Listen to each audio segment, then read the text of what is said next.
time, but if you get on the website, like we didn't try out that, or we just. Hello, everybody. We'd like to go ahead and call this meeting to order. And so this is the meeting of the Parks and Recreation Advisory Commission. And we're here at City Hall on the second floor of the City Clerk's office for the June 2nd, 2015 4 o'clock meeting. So items listed on the agenda may be taken out of the order presented. 2 or more agenda items for consideration may be combined. And any item on the agenda may be removed or related discussions may be delayed at any time. Backup material for this agenda may be obtained from Lou Ann D. Holmes, Acting City Clerk, at the City Clerk's office at 495 South Main Street, second floor, or on the city's website at www.lasangelesnevada.gov. So we call the meeting to order, and then are we in compliance with the open meeting law? Yes, we City are. Clerk, thank you. Would you like me to take roll? Would you please take roll? Thank you. Chair White, I understand is coming. Member Bastian? Here. Member Sherman? Here. Member Lee? Here. Member Lopez? Here. Member Thomason? Here. Member Becker? Here. Member Tabor is excused. Member Thompson? Here. Member McCurdy? Here. Member Armenian? Here. Member Ager? Here. Member White is also excused. Member Eliason, excused, and Member Williams, excused. We have a quorum. Thank you. We're on item number 3. Public comment during this portion of the agenda must be limited to matters on the agenda for action. If you wish to be heard, give your name for the record. The amount of discussion as well as the amount of time any single speaker is allowed may be limited. Request of usually from the public, I guess. We do have Mayor Pro Tem Ross here to speak to item 7. So if we could all do the order and bring item 7 forward, I think that would work best for the Mayor Pro Tem. That would be perfect, and then I can turn the gavel over because I was a little loud. I didn't mean to be so loud, but we'll turn that over to Chair White. And we'll go ahead and bring forward item number 7. Would you like to take over, Chair White? Yes, I apologize for being tardy, but hit by everybody and 3 judges on the walk over here. So I appreciate Mayor Pro Tem being here. We're going to move this item up for number 7, discussion for possible action regarding renaming of the Indian Hills Park, Las Vegas, Nevada, Ward 6.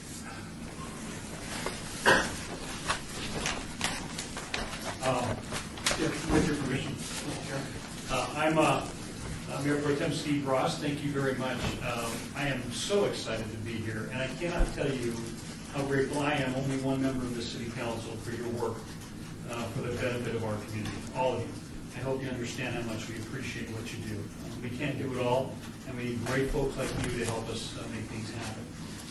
This specific agenda item is relative because you're all familiar with the tragic occurrence where 2 police officers being gunned down a few years ago. One of those officers happens to live in my ward. His family still does. And the reason they moved there was because a park was going to be built next to their neighborhood. And it's interesting, Alan Beck's wife had contacted me in regards to when is that park going to be constructed? And of course I told her, it's part of our developer agreement with the then Focus Development Cow Canyon project, now Sky Canyon project. And it was explained that to her, and a thought occurred to me that perhaps this would be a good opportunity to remember a police officer who had given his life for the benefit of this community. And as I pitched that to her, I said, why don't you go talk to your family, and you guys discuss what you think the naming of the park should be. And I threw out several suggestions at her. And this is the name that she chose, in memoriam for her husband's death in the line of duty. I wrote you all a letter. I hope you got it. This would be a wonderful thing to do, not only for the family, but for the law enforcement community in general. You all recognize the past couple of years, police officers have been under attack. Law enforcement has been targets instead of them out there trying to help and better our communities. So I think this is a good step forward to show that in the city of Las Vegas, we support the men and women of the Metropolitan Police Department and our marshals and all other law enforcement agencies throughout Southern Nevada and in the state of Nevada. And that's kind of what this is. It's more of a statement, I think, from us than we generally know. So as we move forward with this, I've spoken to the developer. They've already prepared a sign to go on that corner with the renaming of it from Indian Hills Park. And I would strongly encourage, first let me say this, those who showed up for their last meeting, thank you very much for being here and having that impromptu meeting, Mr. Chairman, in the foyer of City Hall. That was a great meeting. We had officers there. We had family members there. I think there was probably about 20 or 30 people there, and it turned out very well. And excuse me, Mayor Pro Tem, due to the compliance laws, that we aren't able to call it a meeting, but the gathering that we did have there, and the discussion was fruitful. Gathering's much better. Yeah. The city attorney. She was sweating it there for a minute. I'm sure you're aware of how we have to know Yes, this. yes, and there wasn't a quorum present anyway, so, but it was a good opportunity for you guys to listen to those people and understand the importance and significance of moving forward with this awesome opportunity to rename this park, the Officer Allen Beck Memorial Park. Thank you, Mr. Chairman, and thank all of you again for serving, and thank you for hearing me today. Mr. Chairman, through you, I would like to the naming committee that I would like to recommend we approve the naming of the Allen Beck Park. And I'll remembrance of this slain police officer. Thank you, Commissioner Curdy. Motion has been made. I'll second. Motion has been seconded. Commissioner Aker, any discussion? Sure. Well, I want to give Commissioner Sherman, chair of that an opportunity. The only thing I just do think we need to add to the record is that Captain Richard Fletcher, the Honor Guard Commander for the Northwest Area Command, enthusiastically supports this park being named after fallen officer Allen Beck. However, he is asking if there's an opportunity for building a park to be named after fallen officer Igor Saldo, too. Allen's partner who was fatally shot that horrific day. So I just want to mention as well that Police Memorial Park already did a dedication for both of the fallen officers as part of their tree growth and memorial wall. With that being said, my recommendation is that we do name this neighborhood park either Allen Beck Park or Allen Beck Memorial Park. Due to the fact that this is a neighborhood park and there was such a showing of not only his family, but his church family, his neighborhood family. But I do want this to be on the record so that we can be sensitive to the other police officers who have had similar situations. Thank you, Commissioner Sherman. Mr. Chairman, I'm sorry, if I may address that for you, of course, to Commissioner Sherman. I commit to you this day to work with the council member whose ward it is that Igor Saldo lived in, and I'm unaware of who that is. But you have my commitment to look for other opportunities within the city of Las Vegas for naming opportunities as well. Mr. Chairman, I am in full support of this primarily. I've had friends in law enforcement who, when I've been in school and in high school, have been the best role models that I think all of us could have. And I regret not going to the last meeting. I had some personal issues come up. But in any event, I'm in full support, and I'm so happy that this is probably the best way that we can honor our fallen officers, to commend them for their work, and so that they'll be acknowledged for years to come. So, 100%. Thanks.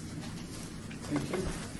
And if we might, at some point, one of the directors here identify where the other officer,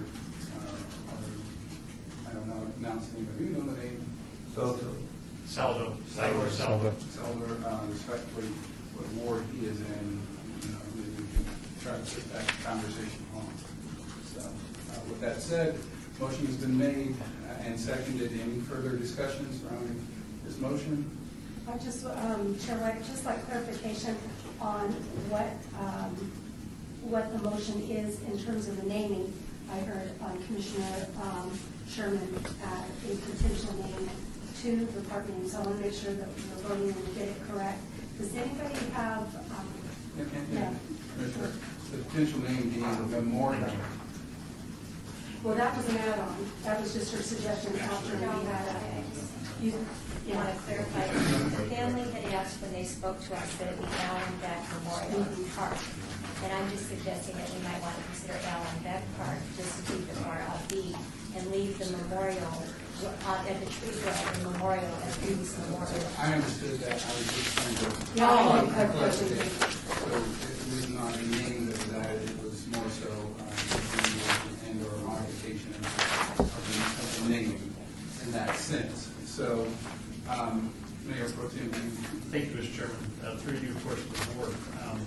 As I said, I gave the family many options for naming the park, and they chose the Officer Allen Beck Memorial Park to be the name of that park, to be clear.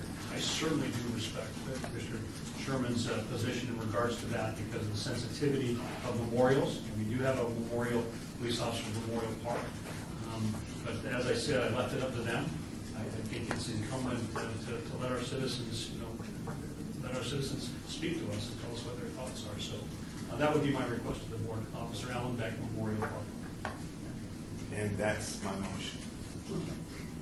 so respectfully, thank you for your comments. Are there any other comments surrounding? Just, Mr. Becker? I'm pretty sure I know the way that this is going to go. At the same time, I just want to say I was there, and I think all the commissioners that were there feel the same way, is that I was personally moved by the citizens and the police officers who were present to tell their stories of why they felt that the park should be named after this officer. And so just consider that when we make, as we vote today. Okay. Thank you. Mr. Becker? Respectfully, there are no other comments under this item number 7. Any other comments? I'd like to bring you to a motion. All in favor? Aye. All opposed? Ayes have it. The park will be officially named the Officer Beck's Memorial. Officer Allen Beck Memorial Park. Thank you, Mr. Chairman. Thank you, board members. Thank I you. appreciate your time. Thank you, sir.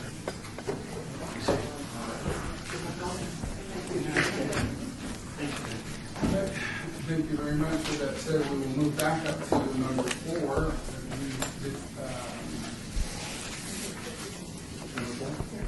We move forward to possible action for approval for final minutes by reference to the regular meeting of April 7th, 2018. Are there any discussion surrounding the minutes? All in favor? Yes, Say all that up, motions. I move that the minutes be accepted as presented. I'll second it. Motion has been made and seconded. Any comments or statements? Hearing no comments or statements, all in favor? Aye. All opposed? Ayes have it. Moving on to number 5, report for possible action by detention and enforcement regarding parks issues at city facilities and parks all wards. Hi there, Nancy Weber from the Deputy Marshals. Did y'all get a copy of the monthly report? I think there's some extras if you didn't get one.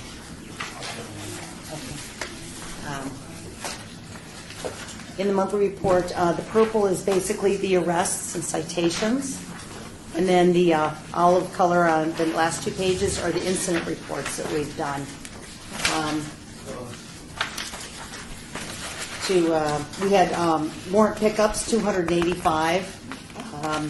So we're called out by different agencies to pick up people who have warrants out of the city of Las Vegas, whether they post bail right then and there with us, or they go to the bail window with us, or we incarcerate them for the fines that are owed. Anyway, we had a total number of arrests last month of 25, the number of citations 100, and total number of incident reports were 40. You can see our average time of dispatch. It's between 5 minutes and 11 minutes for all the calls. And we had more self-initiated calls than we did dispatch calls. So it shows the total number of calls there. And so as far as the rest, I can go over just our highlight some of the big ones that we had. We did have a rape just recently at Lorenzi Park.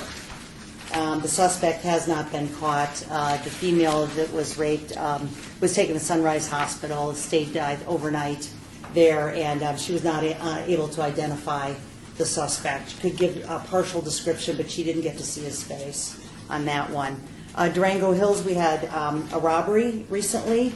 It was 3 people. I think it was 3 people over the age of 18 near the skate park. We have arrested one of them. The 2 more will be arrested shortly. Levitt Park had a robbery just recently with a deadly weapon. It was in retaliation for a shooting that took place outside the park a couple nights before that. It was a mistaken identity, but the victim was beaten pretty badly, and we are identifying the 3 suspects on that one. We had major tagging at Fountain Park, $1,000 damage, and that suspect was arrested. We just recently had an auto burglary at Kellogg's Air. The people have been identified by their pictures because they've been using the credit cards, and it's just a matter of time before we identify who they are by their pictures. And Doc Romeo, I think it was last month or the month before April that I mentioned that we had a suspect who had filled in the cracks at Doc Romeo skate park and caused several $1,000s worth of damage, that we had to have all that wax and whatever he put in the cracks scraped out. He was posted bail with the courthouse, and he was back out and just recently was arrested again because he threatened someone with a knife. So I believe it's a 40-year-old man. Centennial Hills has had some locker break-ins. We're unable to identify those suspects at this time, but we're working on it. Selby Park just had some major graffiti done there, and the arrest, I believe, was made today on him. So we've been really busy and trying to be very proactive. It's that time of year where it's hot out, the kids are out, and the schools are they're pouring out of the schools and hanging around the parks because it's staying out later. So the parents are picking them up later, and so we've been very vigilant in certain areas where there's community centers that we've been hearing that the kids are causing disturbances there. So we've been trying to do what we can to be proactive and visible in all the parks. What's helped to us sometimes lately is the kids with their cell phones taking videos. As we talked before about being on the TV and the commercials to call the marshals when you see any crime, the kids are also taking pictures that are helping us identify people. So we all want to be on the same page and do the best job we can, and we appreciate all the support from the park board. Ma'am, I can't believe this Ward 5, there's no major nothing this That's cycle. good news. That's good news. There's been minimal things, but nothing that we could really talk about today. So you're doing a great job, and this is the way Trying. it looks there. Trying. Commissioner McCurdy, I like your enthusiasm because Ward 5 was yours. You're really excited. I'm sorry. I'm so excited. I'm sorry, Mr. Chairman. First time ever. I'm very sorry, Mr. Chairman. With the rodeo that took place this week, or last week at El Dorado, there was only one incident that happened. And if someone was cutting through the parking, a city park way there, and threw a beer bottle and broke a window to one of the trailers. The one that does the announcements. But, Oh, thank you, Mr. Chairman. Looks like word 3 might need a little attention. Quite a few things on the list. But I have a question.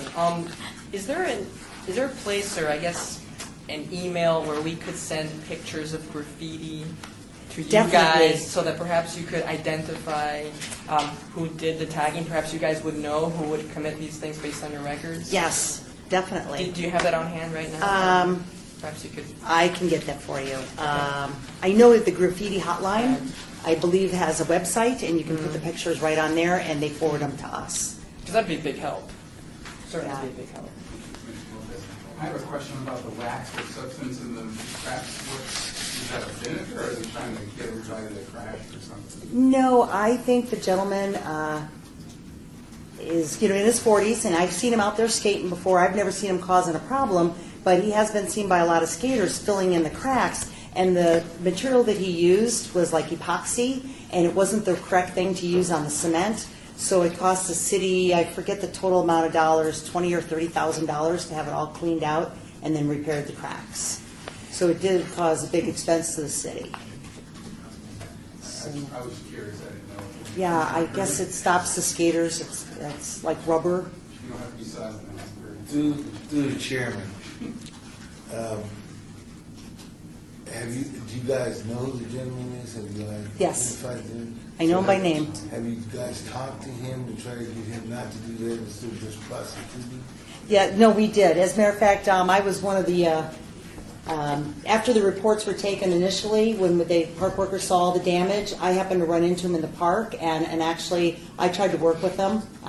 In lieu of, well, we didn't know the amount of damage at that time, and we didn't know it was in the thousands. We thought it was more, maybe still a misdemeanor. So in lieu of a ticket, I was trying to get him to tell us what the contents of the material was so that the park workers wouldn't have to have it evaluated and checked out so that it would, save an expense there. And he refused. We tried to work with him.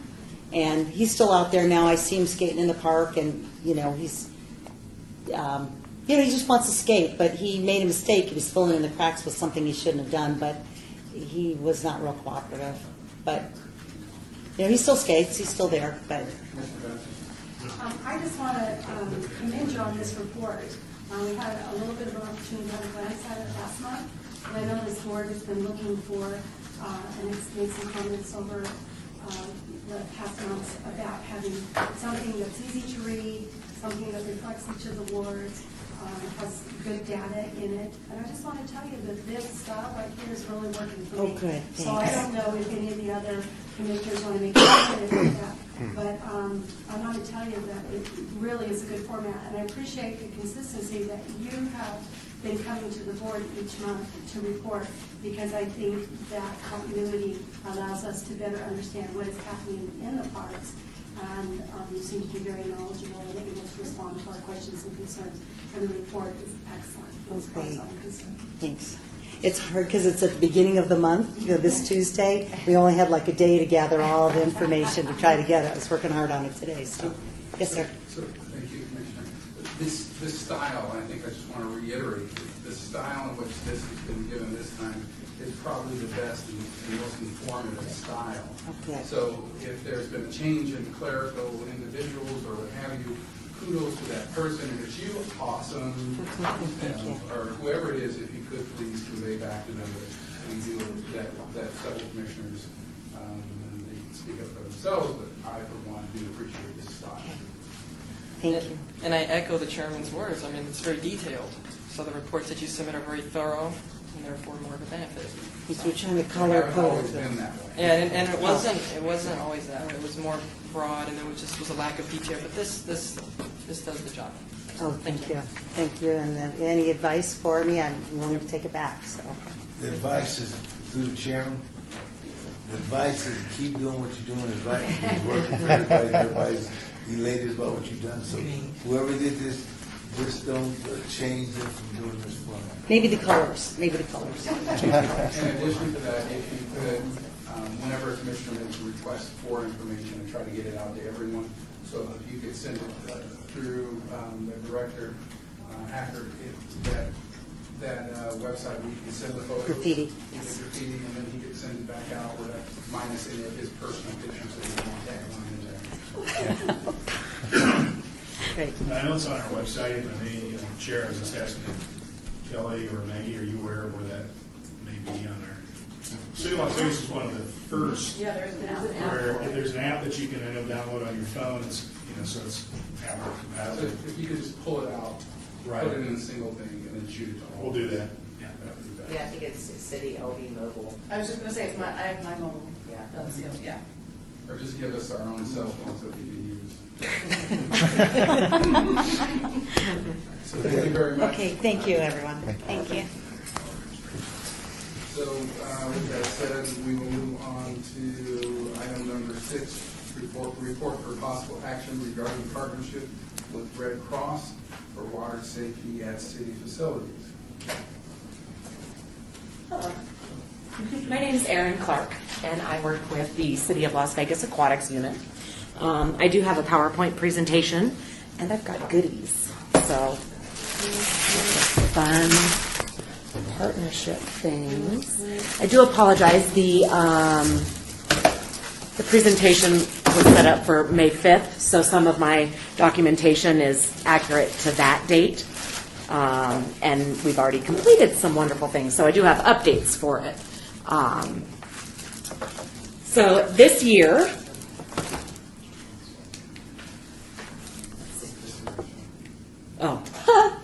sorry. Are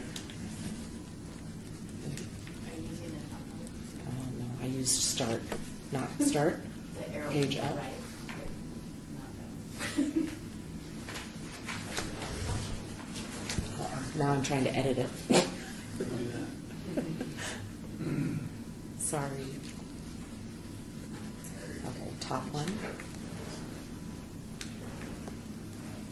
There we go.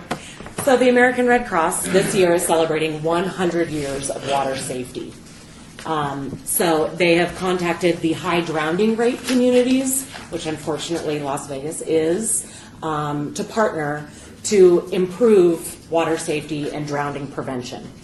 In 1914, the American Red Cross, with Commodore Longfellow, who used to work for the Navy,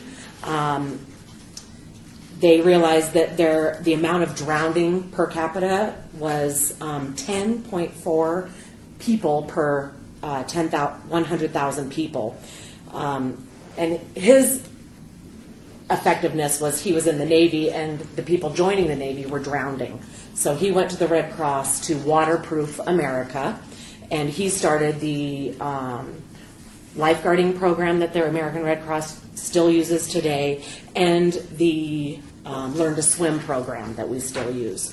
So he cut it in half. In 1947, it went down to 5.2. However, it's continued to grow and grow and grow, which is an average now of 3,700 people deaths per year. The Southern Nevada Drowning Coalition is a partnership between the fire departments and the city aquatic, it's not just city, it's Clark County, City of Henderson. We all partner for the Southern Nevada Drowning Prevention Coalition, and a part of that group is the Health District. The Health District is the group that keeps the current numbers now. And I do apologize, like I said, these statistics were as of May, and we've already had 2 more drownings since then. They're classified as fatal or non-fatal drownings. They keep statistics for 14 years and younger. They do not keep statistics, for example, the drownings that happen out at the lake. Men and women that drink or go boating and then drowned. These statistics are for children 14 and under. Submersion is the term that we use, and again, it's either fatal or non-fatal. And what triggers the health district keeping statistics is when they call 911. So the partnership with the fire department and the health district and our drowning coalition has really brought the reporting to more accurate numbers. It's estimated that 20% of hospitalized non-fatal drowning victims suffer severe neurological damage, which I'm sure you all heard last week at Cowabunga Bay. They pulled a 5-year-old out of the wave pool. He was non-fatal. However, he does have severe brain damage. So his life will be impacted. These statistics are for 2014. We were doing great. We were the last 3 years in the valley. 2012, that bottom line is the number of fatal drownings. So in 2012, we had 5. 2013, we only had 3. And last year, we only had 1. But we're up to 4 this year. So we're shattering the numbers again, unfortunately. So as a part of that, the Red Cross has really targeted the Las Vegas Valley. They're partnering with the City of Las Vegas and the City of Henderson. So it's multi-agency trying to really get this drowning rate down in our valley. It's the goal of the campaign that age 3 to 5, we reduce the number by 50%. We're going to do that by offering swimming lessons. We're going to teach kids to swim in communities where the drowning rate is high.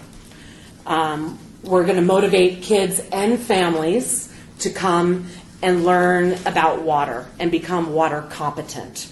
According to the Red Cross, water competency is anyone that will be able to jump in water over their head, swim, and return back without having any incident.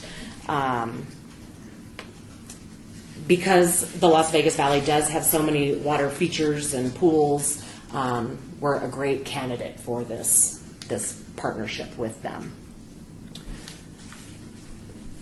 So again, we are trying to increase our swimming lessons. We're developing more lifeguards and instructors from the community. We're doing on-site water safety demonstrations and education. We do this in swimming lessons, and then I go out to our Safe Key sites, and then I've added full elementary schools this year. I've done a whole school assembly. The program is called Whale's Tales. Water habits are learned early, and it's a cute K through 6th grade education program that the Red Cross provides for us. We also are offering CPR for the parents. CPR is the life-saving skill that will hopefully prolong that life long enough for the fire to get there. And then community-based outreach. We've gone, like I said, and done Whale's Tales, and then we're doing the safety fairs that the community, what's the new department name? Office of Community Services? Yes, the Office of Community Services. They are doing safety fairs that we're setting up booths at to let them know what we are offering, what everyone must know. And this kind of goes along with the A, B, C's, and D's of drowning prevention. A, at the top, that circle of drowning prevention, adult supervision, and all parents should be within 1 arm's reach of their children.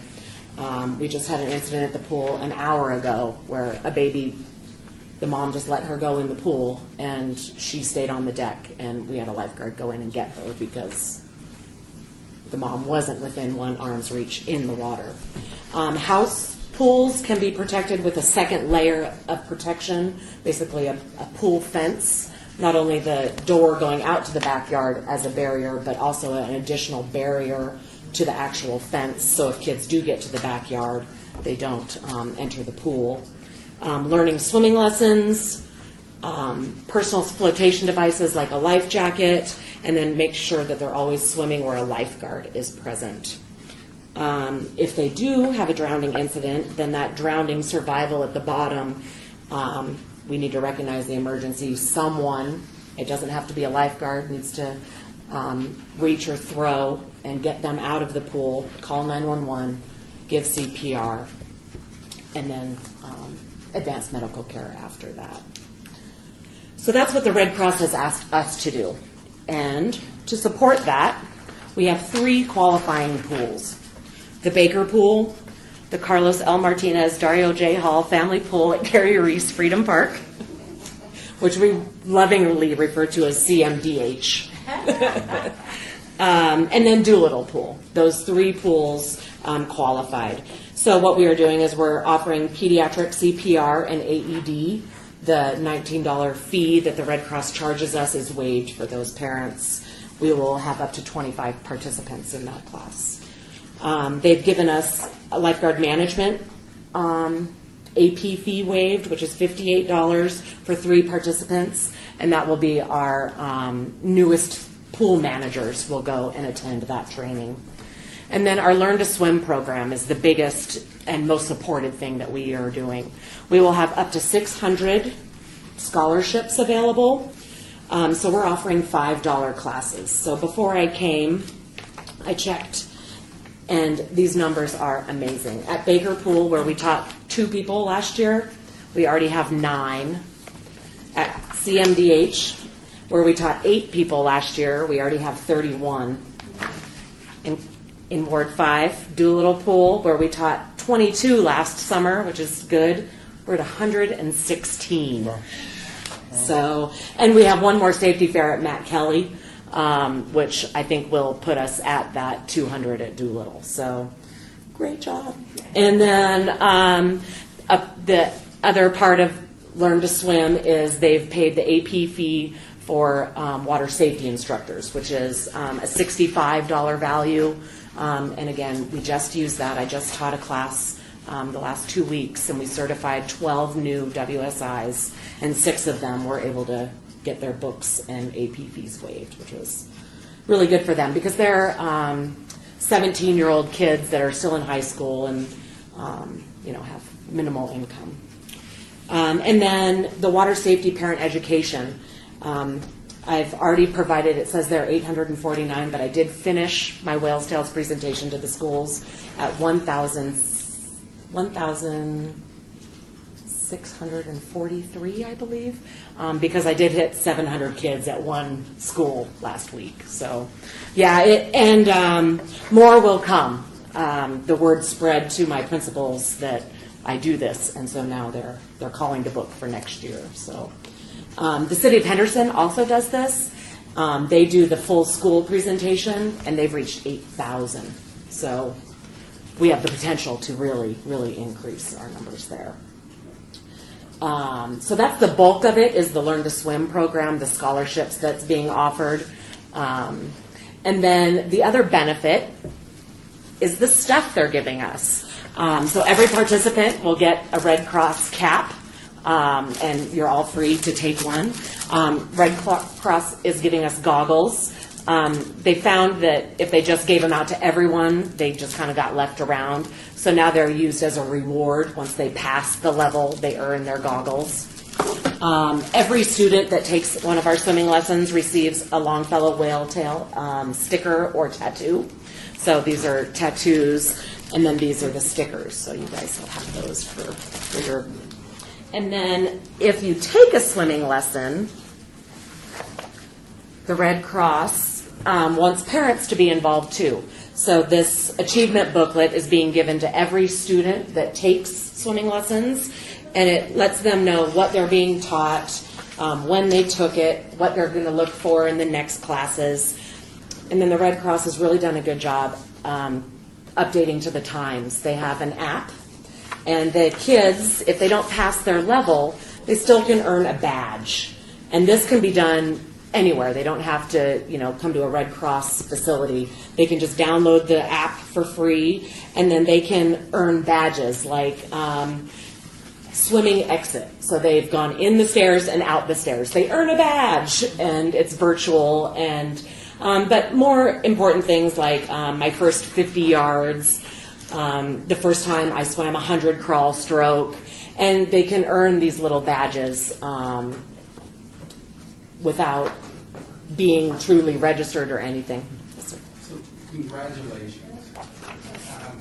Having worked at the YMCA as an executive director and being a safety swim instructor myself, that didn't float very well. I recognize the effort and the impact of what you are doing.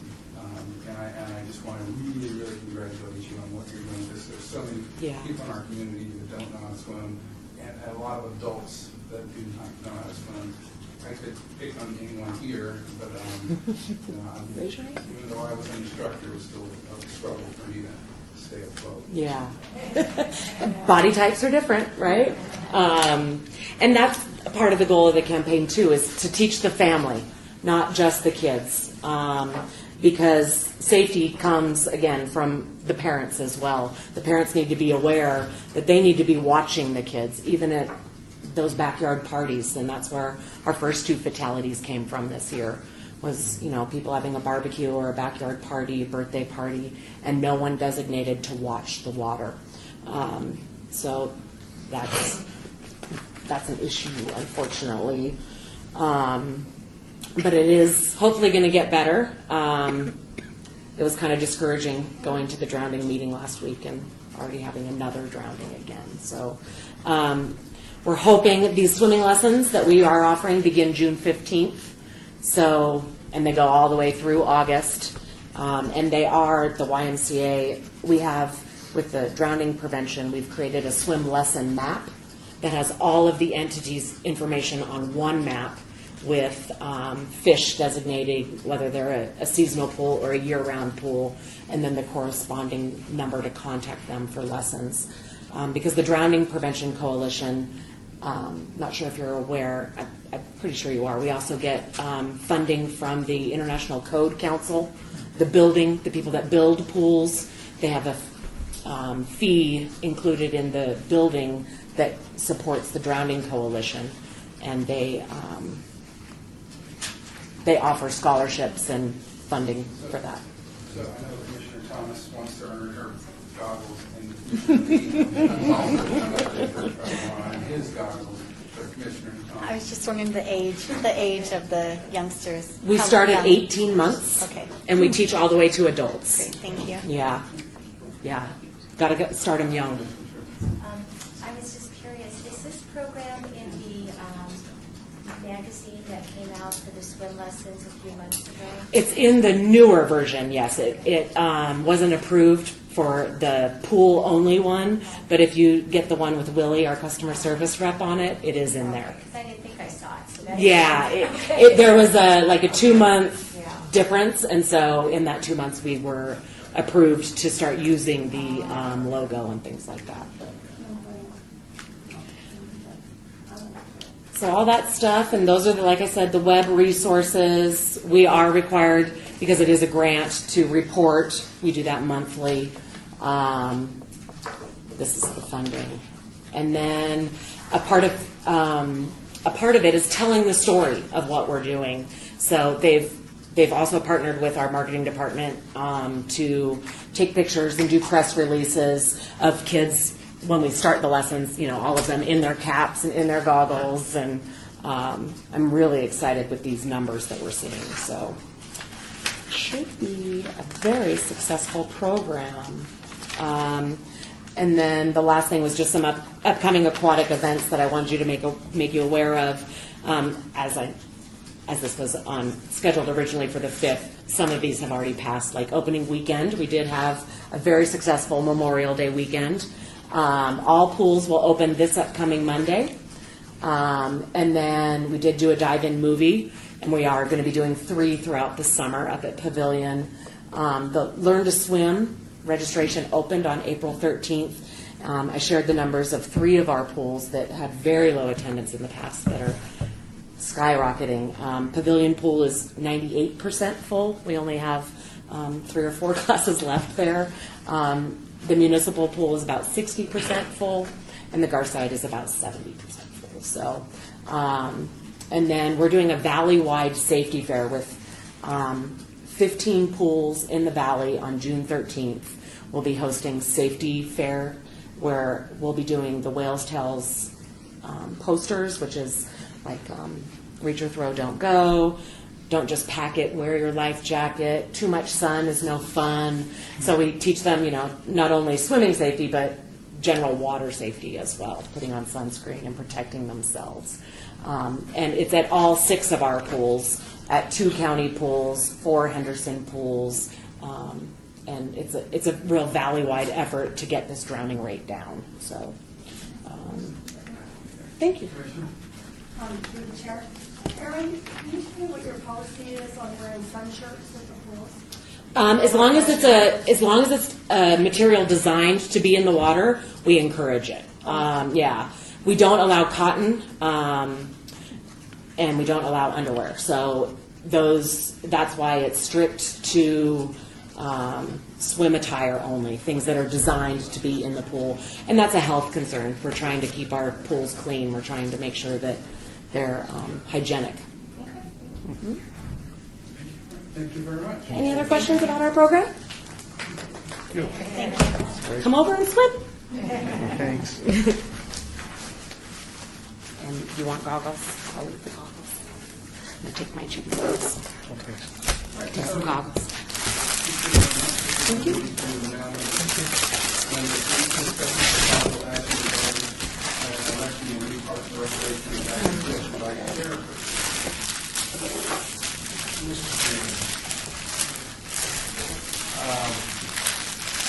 The oldest person that has the greatest experience, who have been a director of this who knows how to conduct public meetings, I would like to recommend and nominate Ms. Billy Bastian to be our vice chairperson.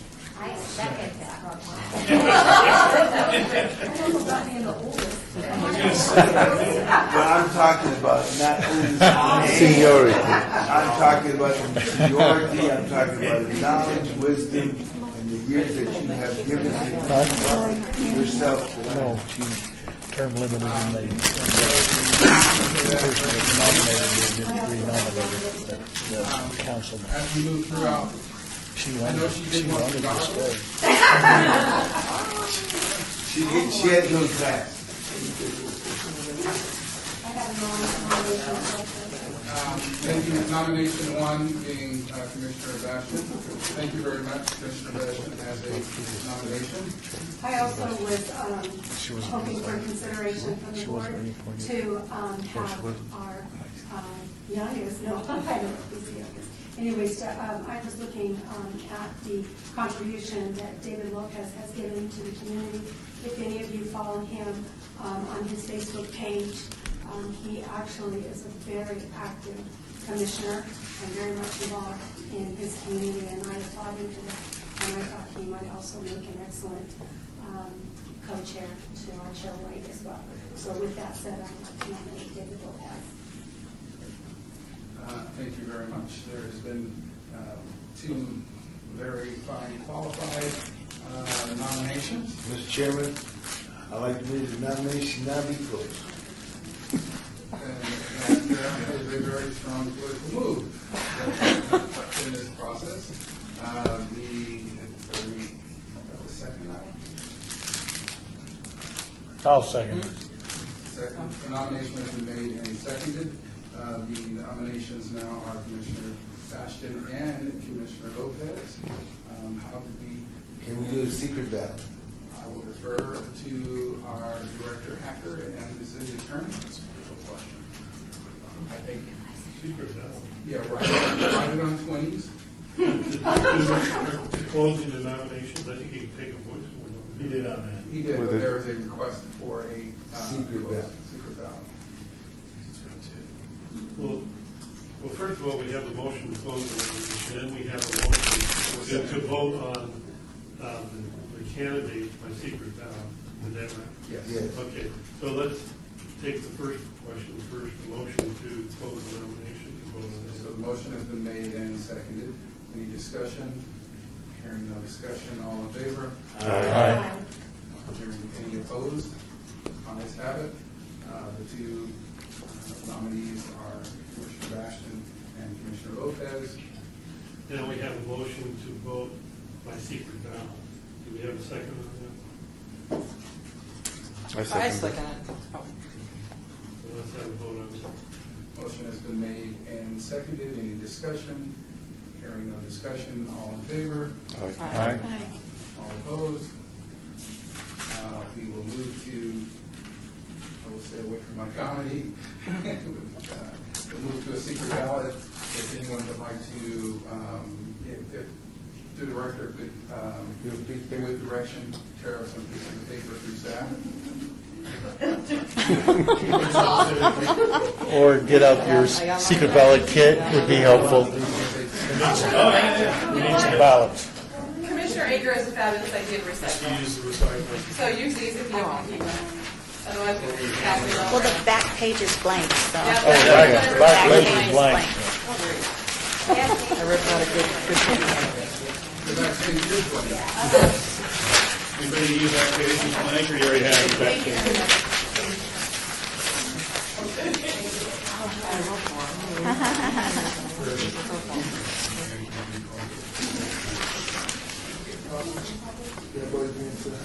There.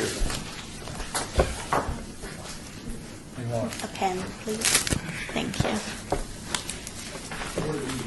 Seen, I was sitting on an army of pens over here. Here, pass it around, the attorney can do it. You're going to say it. Go to the city attorney. Thank you. So that we vote on a election committee? Yeah. Each candidate can have a, You want to pass this up?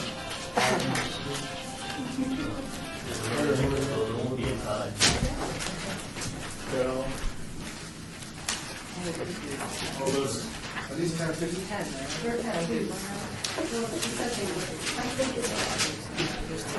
No, all of them.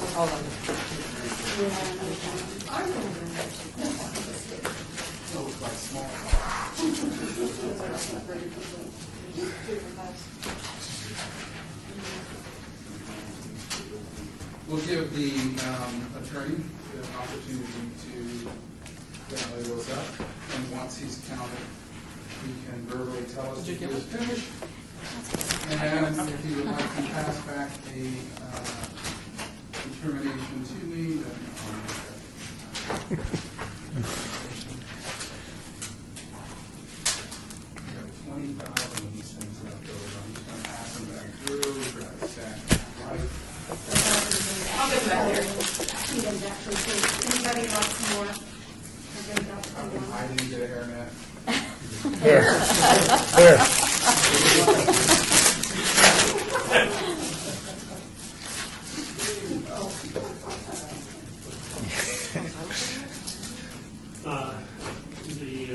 The voting is 6 to 5 in favor of Billy. Oh, all right, David. No, that's quite all right.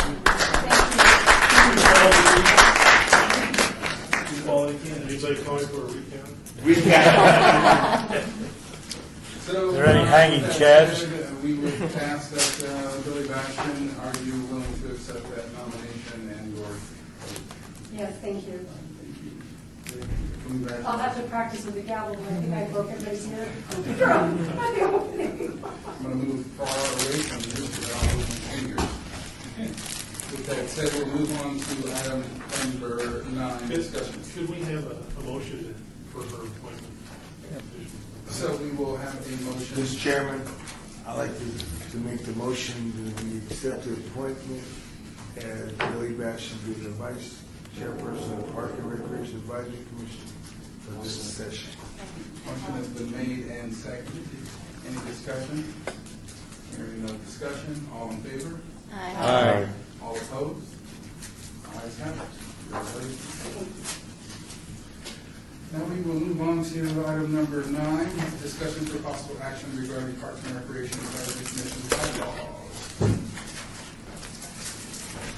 We did receive comments from Commissioner Bastian, and I had not received any other comments. So now is the time. We can also, if you want to review them again, I have them for you again, and we can move this to the next meeting. Or I also notice our attorney is making some notes on his copies as well. State your name for the record. Sorry, Kelly Schwartz, Parks and Recreation. So Kelly, Vice Chair Bastian's comments, I believe, went out to everyone. So they made a consensus in her review of the actual document. So given that in mind, I think what you're asking is for everyone to take a second look and to allow the Deputy City Attorney to make some comments if you would like.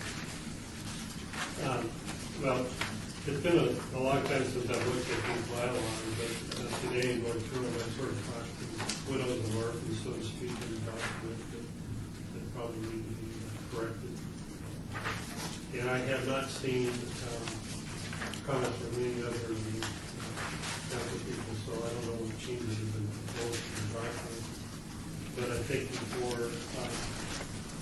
think we should take those comments and I will incorporate the changes into the final document to be approved for next meeting. So thank you very much.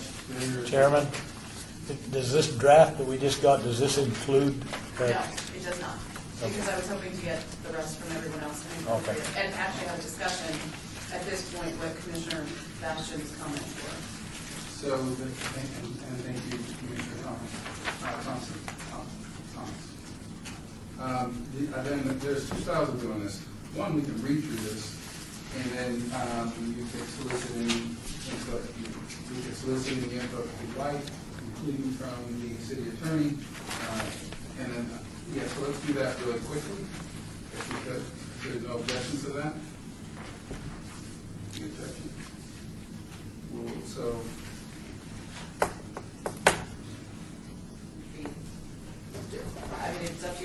line by line, or? Or maybe Article in one. sections, yeah. Go ahead. You really want me to read this whole thing? Just say Article one. Oh, okay, thank you. Article 1, definitions. Any corrections or comments? No,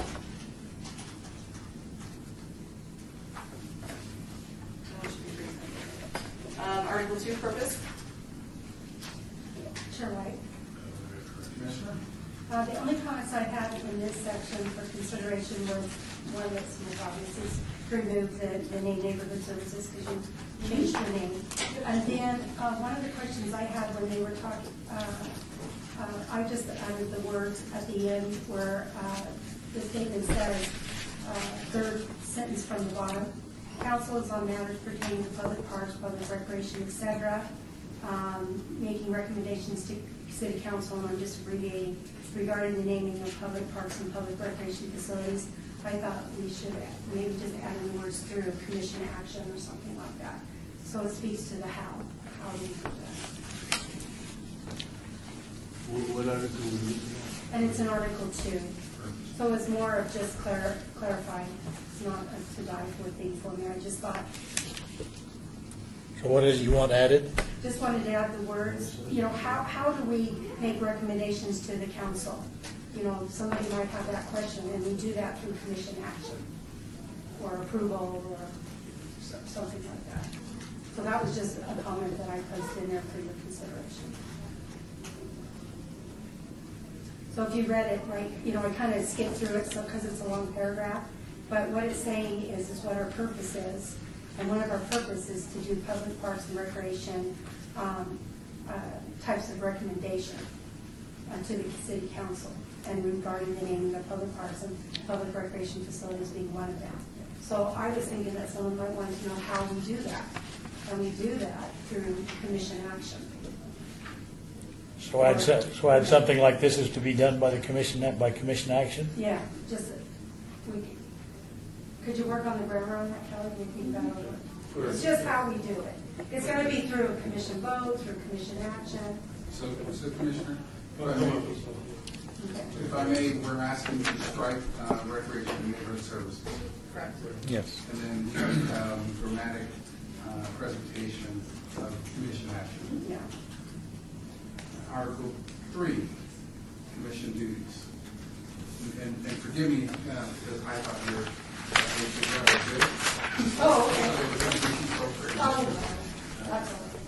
Some of them were some, we're not going to go over all the ground and stuff, because you guys are going to catch on that maybe. So we'll go through Article 3, number 1. Any adaptations to that? Article 2. I just want to make a comment back on Article 3 on number 7, when it talks about, well, I'm sorry, it's number 7. Well, you said, did you call I was Article on 3? 1, 2, 3. Oh, I'm sorry, I didn't know, I thought you were looking at the whole article, I didn't know you were going through what. No, I was giving everyone an opportunity Very good. to peruse. No, So Article 3, number 4, Article 3, number 5, Article 3, number 6. On number 5, I just added the words, says hold public forums to promote the exchange of information and obtain input from the public on matters pertaining to public parks and public recreation. And I thought we also do that on planning and services as well. So you would add the words planning and services Yes, to Article number 5. the number 5. Did you get that? Okay. Article 3, number 6. Article 3, number 7. Okay, sorry. Okay. Anyways, the question that I had here, where it says we would have a right to organize subcommittees, I thought somewhere in this document, especially in light of last week's community gathering that we held, that we should have some place here where it talks about that subcommittees and so forth need to be under the open meeting law as well, so that there's no confusion going forward in the future, and that they need to be recorded, be posted, have an agenda prepared, and so forth. We'll add that wording. Yeah, just to make sure that future commissioners in here will look kind of receive information that guides them. Article 3, number 8. Article 3, number 9. Does 9 need a period? Does 9 need a period? On 8 and 9, my comments are after the semicolon, I'm going to add and a period at the end. Yep. So number 8 be a period, and number 9 be a period. No. And. And Yes. So that would then mean that, because that was my question there too, was who else needs to approve? Because it appeared that as we were putting these bylaws together, that the department staff were looking for feedback from other bodies within the organization, correct? City manager, possibly city attorney. The bylaws are your bylaws. You write them and you approve them. Okay, so no one else will have to approve them, okay? You just can't. Chairman, through you, the city attorney will have to review, and you can't do anything that is contrary to the enabling legislation for the Parks and Rec Advisory Commission. That makes sense. Thank you. So, with the last comment after number 9, if there's no expectations there, looking at article number 4, memberships, A. Looking at article number 4, memberships, B. And article number 4, C. Hearing no adaptations. On number C, I did, sorry, well, I did make comments. On number C, I did put at the end of the sentence, when there's discussion about, or statements made about attendance. And so in the fourth sentence down, it says that the last part of that sentence says, or attends less than 75% of the regularly scheduled meetings within a calendar year, whether excused or unexcused.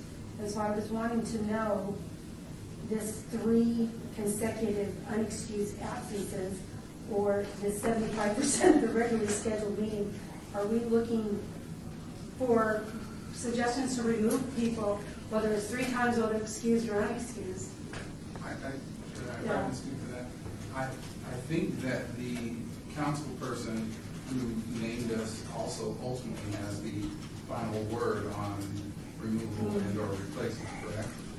Because what we would be doing is giving a recommendation to that council person based on the attendance of that individual commissioner.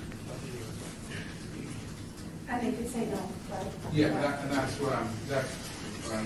So we're not independently able to remove someone from the commission without the awareness and or the we should approval. have language to clarify that. Okay. Mr. Chairman, and that's one question I'm very concerned about, because I know I had every intention of being here at a couple of meetings, and the appointment authority or the people who I do work for have kind of hampered me from being in a couple of meetings because of the fact, due to what I do. So therefore, that's kind of a little bit ambiguous, I guess. This is going to get rid of a person because he has to be here. I thought if he calmly give an excuse, I thought that would be honored with an excuse of absence. Did I lose everybody? No, okay, I think that's, if I understand you correctly, you want to take out, as long as you have 3 unexcused, that would be a valid reason. Right. But not necessarily 75% of the meeting. If you are validly excused, you could miss more. Right. I mean, if you validly excused, but if you just not coming to a meeting, I think, that needs to be done.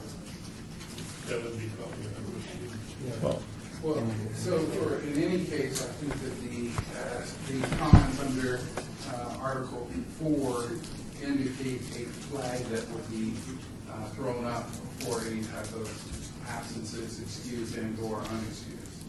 That would give Director Hacker an opportunity to bring it up with that particular council person. Is that correct? And I think the sentiment of is that it's hard to get a quorum if we have people just not feeling like they should be here. then maybe they need to really evaluate the level of their commitment, because it could interrupt, as it has done in the past, including the last meeting, having a quorum. Commissioner Lopez? Yes, what would constitute a valid excuse? Do we provide paperwork? Or some sort of Are you saying invalid or valid? valid paperwork? Maybe like Paperwork, so. excuse, or do we just email you, or what are you looking for? In in the a past, valid? so if I could have, in the past, it's just a general phone call and Okay. email to staff that says that you're not going to be able to make it. And I think the interpretation is something that we want to get into. I think that should be sufficient. Yeah, Yeah. I really do it. No cups and small. Usually the intent of the chair, if a member just makes an attempt to respond to a request either by the clerk's office or our staff, that they will or will not be able to make it, or even in the case where you had a family emergency, you let us know Yeah. it wasn't an excuse. Absence, we were actually missing 3, it wasn't down to 1. So it's just making sure that everybody's kind of engaged and communicating. I was a little worried about my last absence, because It was had I like known, 3. I'd be here, but I just couldn't avoid it. So thank you. And for all practical purposes, any commissioner who's here is appreciated. If you're not here, recognizing that it's your thing, and I'm not, as a chairman, going to try to evaluate whether or not it's appropriate. If there are no other statements surrounding membership number C, we'll move on to article number 5, officers. A. I'm looking over it. B. I'm waiting my turn. C. Are there any? The only question I have in this section on C is, today we had an example of this, so we probably need to identify it in our bylaws, is what are we going to do if both the chair and the vice chair are not here at the opening of the meeting? Who's going to start the meetings now that we have bylaws in the works? We've been doing it informally and just passing the gavel to whoever's here. And so we probably want to identify somewhere in this section of duties, because obviously it's not to be the secretary, because the secretary has a role that's separated from board action. So we should identify in this section what happens if the chair and the chair is not here. Can it be any member then who volunteered, or whatever? You know, we should have a discussion about that. Mr. Chairman, am I correct? This is a 15-member board. Correct. In that case, why don't we select to have a second vice chair? That way you have a 15-member board. You have 2 people that are allowed to go. One of the 3 people should always be there, the president, the vice president, and second vice president. So I think since we're dealing with this issue, we need to create another position, since we have not made this a final document, make this a second vice chair. And if there need to be a motion, I'd like to make that motion now, that we create another position, call it the second vice chair, to keep the continuity of the group functioning when you have the first and the president out. If that needs to be a motion, I'd like to make that a motion. I'll defer back to the city attorney. If that's, it would be nice to know if that's the consensus, then I'll put a second vice chair in the document, we'll come back with all the changes. It's not necessary, I mean, I can take those comments and incorporate it, and then when it comes back, we'll be voting on it, it will have the second vice chair in there. So, if there's some objection to that, then maybe we should put it to a vote, so that, it's been in my will, so to speak. Mr. Chair? Well, so right now it has been a motion.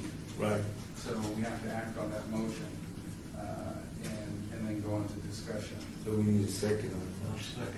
So it has been a second, and now we're open and available for discussion. Yeah, alternatively, I was going to suggest, instead of going through a election process, we can say the in the case of absence of both the chair and the vice chair, the commissioner with the most seniority could automatically be running the meetings. But that would be me, so. Yeah. Mr. Chairman, I want to give.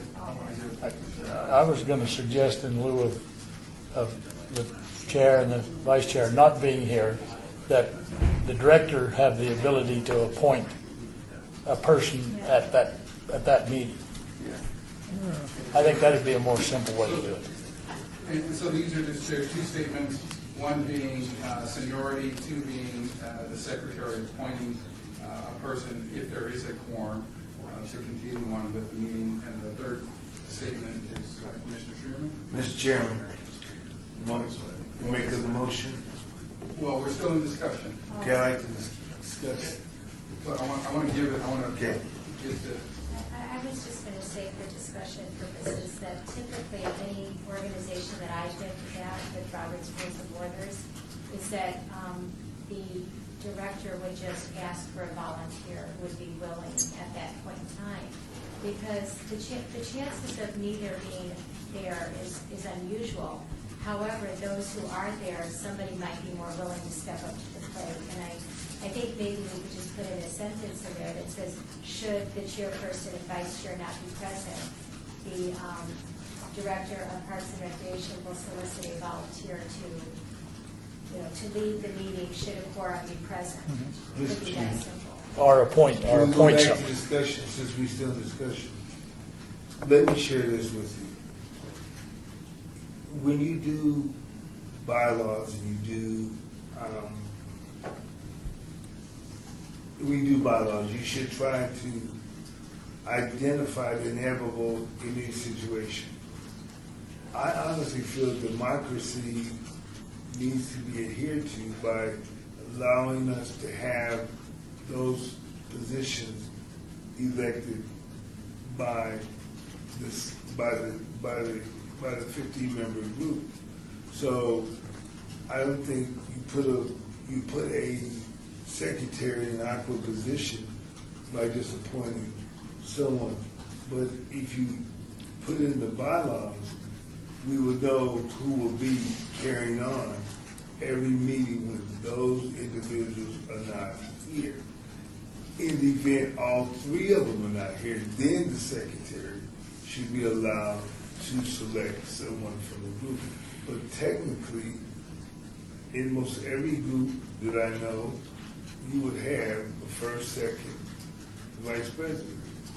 So that's the reason for me to bring it from the beginning, so that this group can select someone to do so. I'd like to make a motion that we close discussion and take a vote on the motion. Do I lose order? and before I address that, may I make a statement? Yes, you can. So, in my history of being here as a member and as a chair, this was the first time in over 10 years, I believe, that we've had the vice chair and the chair, because of the reason that the vice chair is no longer here, was because the vice chair was removed from the board. So, barring that, we've never had an absence of both the chair and the vice chair. Suppose that takes place. I'm not trying to debate, I'm just trying to give the statements, and I'm just making that clear statement. I want to be able to give everybody the right to stand on their own statements, because there was some good quality discussions or statements that were made, and then there was a quality motion that was made. So I think that we need to, if there's no other statements or discussion, move into the motion being made and seconded, and then whether or not that approves itself, it goes. Mr. Chairman, can I mention that his motions could certainly be voted on unless they approved, in which case we would have a second vice chair. But somebody could also then make the motion that in the event that the chairman, first and second chair are not present, then we go to a volunteer and appoint them. by the So second. so it could be amended. The motion can be amended. Well, we can vote on that, and And then then- somebody can also make one motion. I'll make that motion that you just So said. we have to do it in order. Oh. And I promise I'll run here next time with 100 degrees. Can I ask for clarification? What if that motion is agreed upon by the board? Did you still go to another motion? I think, well, we could do it in one motion, maybe that's a little bit cleaner. Okay. Somebody could make a motion to Well, amend. I would like to make the motion to amend my motion, and that way we will satisfy both concerns. So if I'm hearing you correctly, Commissioner McCurdy, you are amending your motion to include The secretary be allowed to select someone to chair the meeting in the event the president, the first vice president, and the second vice president is not in attendance of the meeting. The secretary of the Park and Recreation Board will be then directed to select a temporary chairman. Quorum. Mr. Chair, would it be more appropriate that the director and not the secretary? That's what I suggested was the director. Well, he is the secretary, he's just the official. It says the city clerk is the ex-official secretary of the commission. Is that in It one? says Is it. that in D? Makes sense. I'm just, Well, that's the next sentence we're going to be going for. So All right, let's amend it. Mr. Chairman, I think we've convoluted this original motion a little bit. I think we need to vote on the original motion, because by adding this other part to it, you don't have a vote, you can't vote specifically on the original motion. You're voting on. Right. Come We have after. different But if you ideas. amend the happening here. motion, Okay, so it's a little bit of order. If in fact we vote on his motion with the amendment, we still have to address the next section, which is the secretary and who that secretary is, as part of the amendment to these bylaws. No, I don't think that's what he's saying. That's not what I said, no. So for clarification. Well, I'm saying you can't, you've added, when he amended the motion, it changed the original motion enough that you're, if you weren't going to vote for it to start with, now you might have to vote for it because it's got the other option.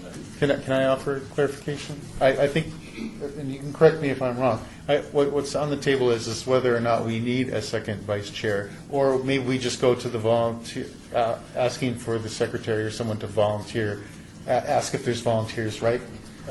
Going to your point, totally separate. right? They're totally separate Okay. ideas. One wants the second chair, and one does not necessarily need a second chair. Correct.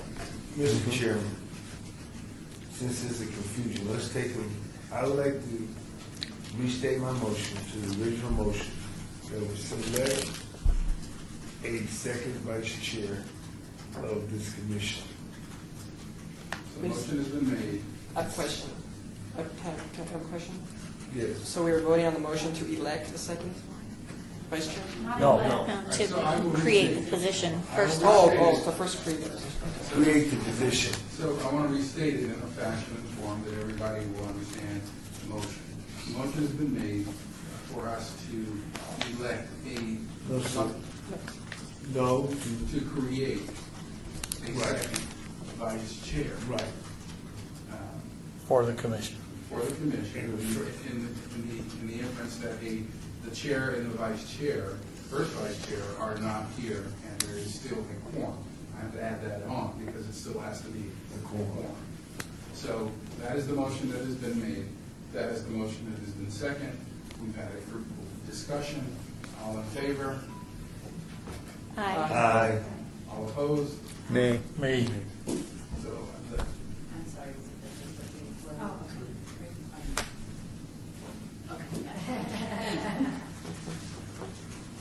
I've never had a name. Oh. So where does that go? Well, Are we I going think to we had vote? enough time. We had a majority. Okay. The ayes prevail. Majority, yeah. Motion passes. So, thank you. Are there any other discussions surrounding item number 4? Yes, I just have one more suggestion, which is to add the words in both chairperson and vice chair, and now the second vice chair, it says that, that they elect members in January of each year, and I thought it would be helpful to add the words, or at the next meeting when a vacancy occurs. Where was that? That would be page 2, and it would be Article 5 and number D, chairperson. It says the commission shall elect a chairperson from its members in January of each year. And I thought, That's in duplicate statement. yeah. Yeah, it's on C And I also. thought we'd add, or at the next meeting, when the vacancy occurs. Did you find it, Bob? Okay, sure. So moving on to item number Article 6, meetings. And so, not to be obvious, but you were saying the city clerk, was there, That was in D, correct? oh, did I skip that one? That's D in Article 5. Okay, so D, what, is there any discussion surrounding that? Where it says the city clerk shall serve as the ex officio secretary of the commission. That's different than any other statements that we've ever heard. If I may, Mr. Chair, I believe in consultation with the city clerk's office, that was the preferred language. It's several revisions ago. So, I think it's necessary to stay consistent with what the city clerk feels is appropriate for maintenance of records and posting things.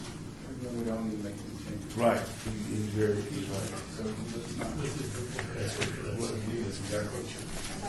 Mr. Chairman. Tim, you're not going to take notes. Chairman, Mr. Chairman, in every government, the city clerk or the county clerk has to be an ex officio officer of any board in a local government. I got it. So 10 is no longer. So with that stated and understood, then do we need to have any reference to what the roles of the department staff are in the Park and Rec Commission? I mean, Well, there's several references to the director. okay. Yeah. I think are satisfactory.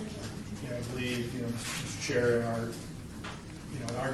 in our mission statements and in our work plans for the year, it's our support of the Park Advisory Commission is front and center. So it's very clear what our role is, staff to support. Thank you. Moving through Article number 6, meetings.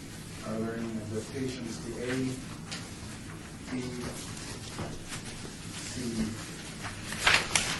D, E, F, or G? I'll come on back. I just need to look at it for a second. Well, I haven't seen the notes. I haven't. Oh, on F, for approvals by the bylaw, says a two-thirds vote is a vote of at least 2/3 of the entire membership of the board entitled to vote. So I guess if we don't have, because we rarely have a full quorum, I'm willing to say that that's, unless someone has a different opinion. No, a quorum is 8 people. Okay, okay, but it says full. Oh, A 2/3 vote is a vote of at least 2/3 of the entire membership. And so I just thought, if anyone had any discussion on what we should do there, does it need to be the entire membership? That we have That would be 2/3? 10 members. Yeah. So, So we could have a quorum and still not be able to vote. yeah. So I didn't know if anyone had Well, any interest. in fact, in taking a look at our it. recent motion for a second vice chair wouldn't hold under these bylaws, for example. That's to change the bylaw. What? That's to change the bylaws. You can take action and clear majority. He's making a. I'm just making a point. Yeah. So I didn't know if we wanted to say it had to be, Okay. 2/3 of the entire, it's 10 out of 15. You got it. Okay, thank you. I guess we can always move them to a future meeting. Right. Until we get 10, but my experience has said that we haven't always had consistent, we've had consistency over back at 8 members. So Commissioner Abasha, just so that we can cut to the quick, is your suggestion the word quorum, or is your suggestion to maintain the 2/3? I would say quorum. Yeah, I agree. I That's what I would, was gonna I would say quorum. Whoever is present that day, that quorum. Otherwise, you might have bylaws be shifted for future.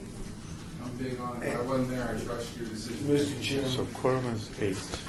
The reason why in most organizations use 2/3 is because of the fact they want a super majority Yes. of people knowing actually what's going on.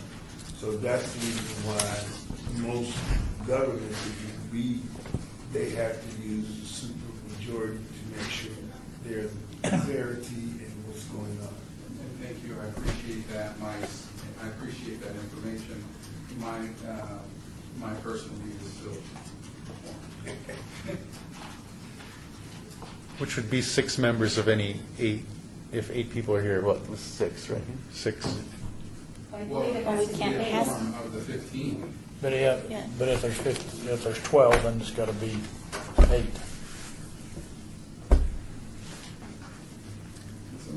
Well, it's 15 members on the board. Right. So we have to have 8 to make a quorum, correct? Right. So that means Out of- 8 people would be present if we change the language to Yeah, the but quorum. if you got 12 Out of people that. present, that's Well, that would be that's the more than- quorum at that point. Absolutely, because 8 is the minimum. 2/3 of the quorum, I think, is the way it should be. So the minimum, I was just stating that the minimum would be like 6 people. If we had a quorum of 8, 6 people would have to vote aye for it to go forward. Oh, I okay. just wanted to make sure that we. Yeah, 2/3 of That the would be board. 2/3 of the Yes. majority. 2/3 2/3 of the quorum. 2/3 of the voting members. Yeah. Yeah, okay, I will live with that. 2/3 of the The voting. present quorum. Right, Present instead quorum. of the 2/3 of supermajority. The members in attendance Right. establishing a quorum. Right. Yeah. And that was my. Anywhere between 15. Thank you for that clarification, because that. Anywhere between 8 and 15 Right. Yeah. And so it's going to be a supermajority of of that, whatever that number is. Right. So, thank you, all participating voices. So we just keep the supermajority. So we're going to leave it as it is. No. No, the supermajority of the members that have quorum is present. So have to be the quorum. So it has to be an entire membership. So, Right, in the That would quorum. be 8. Right. So then they have a supermajority, a 2/3 supermajority. Commissioner Pickard, Any number over 8 is a quorum. Is a quorum. Yes, a supermajority, yes, of the quorum. It has to be a so supermajority. respectfully, this word supermajority likes to be thrown around for some reason. But is that going to go into the document, No. supermajority? No, it'll stay in It's 2/3. 2/3. It's 2/3. If I'm understanding correctly, we were saying that to approve the bylaws, we need 8 votes in favor of the bylaws. No. 2/3 of the. It would, 2/3 of any quorum. 2/3 of any yeah, it would quorum. read a, So that's, Quorum can be anywhere from 8 to 15. yes. And you okay, but if the quorum is 8, then it could be 6. That could be 6, yes. If the quorum's 12, then it has to be 8. It's still just 2/3. Of the Yeah. quorum. Anything less than the quorum, we don't have a meeting anyway. So, thank you. Oh, okay. Glad to know that. Somebody had to do some good math. So you So that discussion has been exhausted. Moving on to Article number 7, parliamentary authority, any changes, adaptations to A, B, C, reading on adaptations, moving to Article number 8, required filings with clerk. Are there any changes, suggested changes for A? Go ahead. I just wanted to make sure we clarify who's going to file this with the city clerk. So is it the city clerk that files it with the city clerk, the bylaws? That says the executive original of these bylaws must be filed with the office of the city clerk within 10 calendar days after adoption by the commission. And I was wondering who does that in the future going forward in our bylaws. Mr. Chairman, the legal counsel should file that in behalf of the commission. So you're saying the city attorney. I can do that. B, no changes. C, no changes.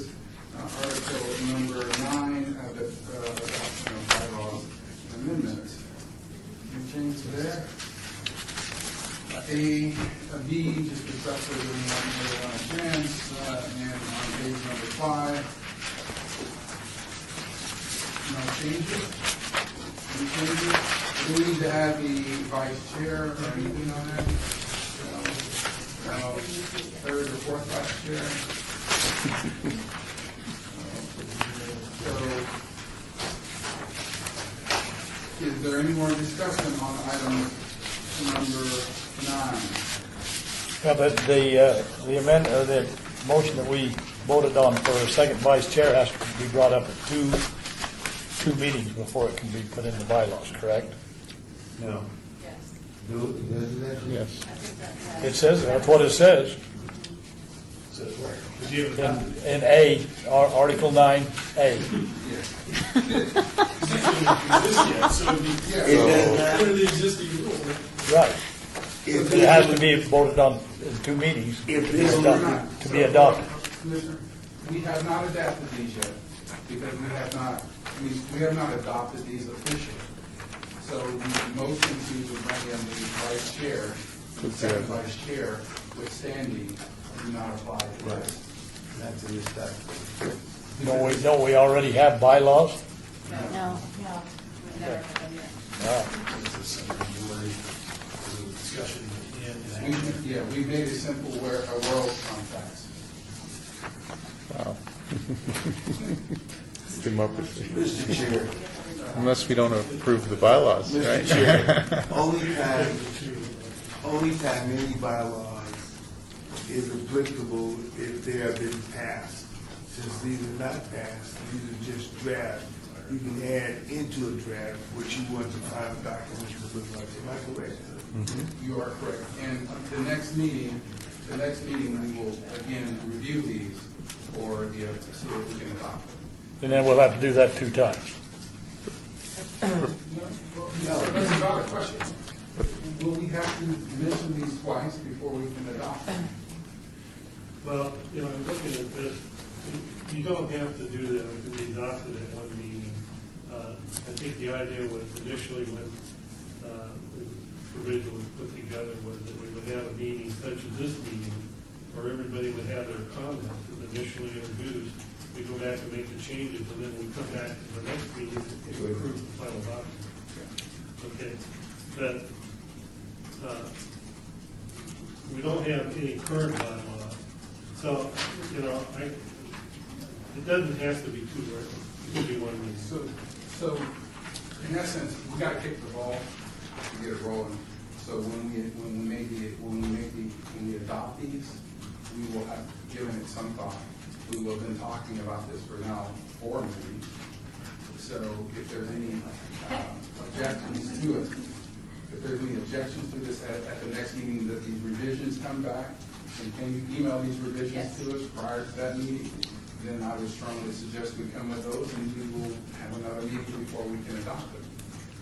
Period. Mr. Chairman, I'm very confused. If this is supposed to be the last meeting that we're coming to edit the current draft, then I thought all of the amendments would be added to the final document, and then there was a vote on the final document. And that is in fact what everyone here at the table is anticipating. And if not, then that viewpoint will be presented at that next meeting.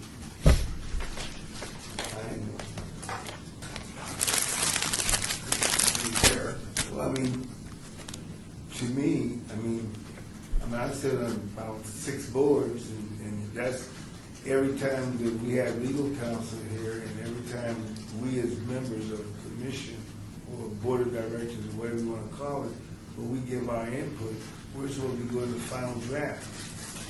And that is in fact what I think that I'm under the impression that we are doing that. In my profession, I don't like to use the word if, However, we're pointing that in this direction. Something else in this itself, and we'll know that at that particular point. I can't argue one way or the other because we are on the path that you're speaking of. So, moving on to item number 10, report for possible action, Park and Recreation Director regarding department announcements very quickly. Very quickly. Okay, so the June 17th council meeting, we will need either the chair or vice chair or your designate to stand before council on the meeting. Make a recommendation. Make a recommendation to the council. So, if between yourself and I'm always in, vice chair, I'm always in, and I'd love to always have in one or others that are there. I look down for Commissioner Sherman as the chair of that commission, and if she can't make it, then I welcome any other commissioners that would like any of their addresses. What day is on? June 17th, it's Wednesday.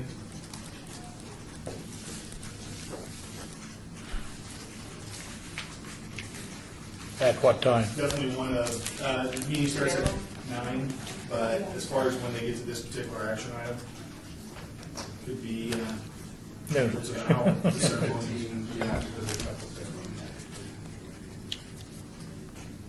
Okay, just want to mention the 30th year of corporate challenge is now over. The city took second place, and I honestly can't tell you who took first place. Are you kidding? Wow. Yeah. Block things out. But the city was, what, third place is the highest finish we've ever had, so second is. It's been a few years since we've gotten second. Second overall. Yeah. Second overall. Nice. Just want to mention, the budget that was adopted included a lot of great CIP projects, capital improvement projects that benefit the Parks and Recreation Department. We'll send you a list, keep it brief, but a lot of facilities that have been ignored over the years as far as deferred maintenance are now going to be addressed. Some new parks are being brought online. A lot of them are along the Las Vegas Wash. So we'll get you that information unless you have any specific questions right at this time. There are going to be some renovations to some parks as well that were funded. So we'll get that information out to you if you have some questions and get back to us. But again, they're going to do 2 bond issuances. It's going to total about $50 million, and that's specific to Parks and Recreation. So that's really good news. I just don't know how many diamonds we're going to get. We're going to get some small. That park is a park, so we're going to be space will be kind of limited in that expansion. We did get approval for 2 new members of staff for our sports unit. We actually are technically we're getting 3 to go to sports, but 2 of our existing staff are going to come out, so it's a net one really for them. And that allows us to get our Parks Rec programmers out into centers, provide the most, or work with our emerging youth and adult sports leagues. But again, it's going to enhance services, and it's always good to get additional staff. Also, we are going to be presenting a CMER, City Manager's Information Report, to Council June 17th as well. And it's basically looking at our soccer tournaments and the effect of our new fees on the soccer tournaments. So we haven't briefed council. We're going to brief them in the next week or so, make the presentation. Also, the Mayor's Cup. They're kind of 2 separate issues, but we've had a long-standing relationship with the Mayor's Cup as far as a partner promoter on that, which is the downtown Las Vegas soccer group. That agreement is set to expire this fall. They need to get out in marketing in February, which is really a big preview of that. So we're looking to council for direction on how to proceed with that as well. Again, kind of 2 separate issues, but we do have a partner that gives us a lot of great information about the operations expenses of these soccer tournaments. So we'll be presenting on that. And then finally, Commissioner, I guess I think it would be appropriate to thank Laura Buckman for her service on the board. She has exchanged an email with me. She's disappointed not to be continuing to serve on this particular board. She's going to continue to serve in capacities related the senior softball, so we'll expect to see her around and still get. Thank you very much. And with that last note, we do still have a vacancy that has never appeared. Mr. I'd just like to, we just received an email from the clerk's office that Quincy, who was going to be one of the newest members from representing Ward 5, actually resigned today. So Ward 5 will be reappointing, or will be appointing someone in a future council meeting, probably not this week, but maybe the week after, or the council after. And then we have our other person. Angie Ellison, we have not gotten a hold of her either, so we're working on that. Wasn't there another guy? That was Quincy. Mr. Chairman. Mr. White, he did attend one meeting. Correct. Oh, they're just running. Who is Mr. White? Tommy White. Tommy It's the way you hold that gavel. Usual Ward 6 appointment. It's very intimidating. Mr. Chairman, through you, who was the last, Ken, who was the last lady or person that you said you had not been? Angie Ellison. She's with Nevada Youth Soccer, very active with them. Was it, who's her appointment? Councilman Beers. Councilman Beers. Well, does he not get that? We have her information, we have sent emails and everything. With Quincy, we only had a physical mailing address and it was returned to us. And somehow they finally were able to get a hold of him and he did resign. Well, we contacted him. Yeah, we He said had. he was gonna be here. Yeah. Well, but then that's what I would say, then he talked to me again, then the council talked to me, and so they came to an amicable agreement, and Quincy did resign. So if we have information for Angela Ellison, we can reach out and invite her, so that we know she. We have emailed her and we have mailed hard copies too, so. And she did. Oh, She correct. did Let's actually start. respond, and she took the, she has responded and has. Okay. She did the argument. She's not going to get attendance. So thank you. Oh, she said she. Yeah, we've been, yeah, there was. Mr. Chairman, No.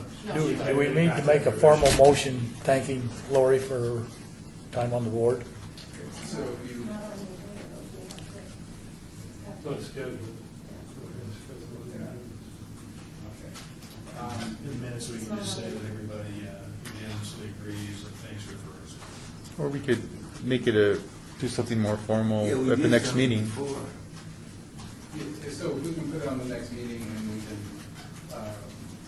make this formal. Mr. Chairman, I remember we had a person serving on this board, and we came and got together and did a little something for that person. I think it was Doc Romeo. Commissioner Lee too. And who? Commissioner Lee, we actually wrote for it At the at council council meeting. meeting. We all pitched in and bought her Right. a Cake or paper, something, that's a right. paperweight with the city logo in it. Yeah, well, I think we should do something similar to that for that. She was a very good commissioner. So, thank you. We can discuss, now that we are asking that to be on the next board meeting, we can fulfill that discussion at that particular meeting. Thank you very much. We'll move on to item number 11, citizen participation. Public comment during this portion of the agenda must be limited to the matters within the jurisdiction of the commission.